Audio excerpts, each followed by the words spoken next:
Tanbihun ari ieu eta hiji pangeling-eling. Yusannu al-jahru bil qiraati li ghairi ma'mumin. Disunnahkeun narikeun bacaan pikeun lianti makmum fi subhin dina salat subuh.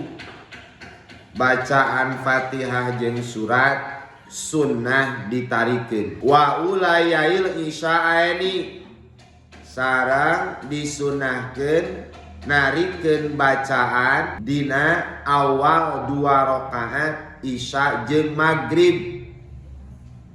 Maca Fatihah jeung surat didinya ditarikeun. Wa jum'atin dina salat Jum'ah sarua dina salat Jum'ah ogenan rakaat kahiji rakaat kadua maca surat jeung Fatihahna eta sunnah ditarikeun. Wa fima yuqda baina ghurubi syamsi wa tulu'iha. Sunnah oge narikeun bacaan Fatihah jeung surat dina salat anu dikodoan antara waktu terbenamna matahari jeung terbitna matahari. Ceuk dina sarih walau kanat as-sholatu sirriyatan, sanajan kabuktian salatna adalah salat sirriyah, salat anu dibaca alon, modelkeun salat dohor. Urang kungsi henteu salat dohor kayaning kasarean ti jam 11 nepikeun ka jam 5 sare teu euleum-euleumnya. Maka ketika dikodowanana eta salat dina waktu peuting alias ketika eta salat dikodowanana dina waktu antara terbenam matahari jeung terbit matahari, tah sunnah rakaat kahiji rakaat kadua babacaan Fatihah jeung surat kumaha ditarikeun. Sok sanajan asalna duhur adalah salat sirriyah.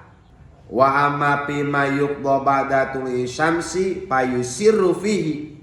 Anapun salat anu dikodoan sabada terbit matahari eta mah kudu dialonkeun. Walau kanat jahriyatan sok sanajan asalna eta salat teh salat bangsa jahriyah. Kayani ngodoan salat subuh jam sabaraha? Jam 8. Montong dilengkungkeun, diceuleuweungkeun maghrib ki teh kana tukang kuro nya. Ngodoan salat subuh sabada terbit matahari eta alon babacaanana. Walau kanat jahriyatan sok sanajan bukti subuh asalna adalah salat jahriyah. Wadalika ari itu fayusirru fihi li anal ibrota karena sanyana barometer eta biwaktil qodoi waktu qodho lal adai lain waktu ada alal mu'tamad menurut pendapat anu kuat.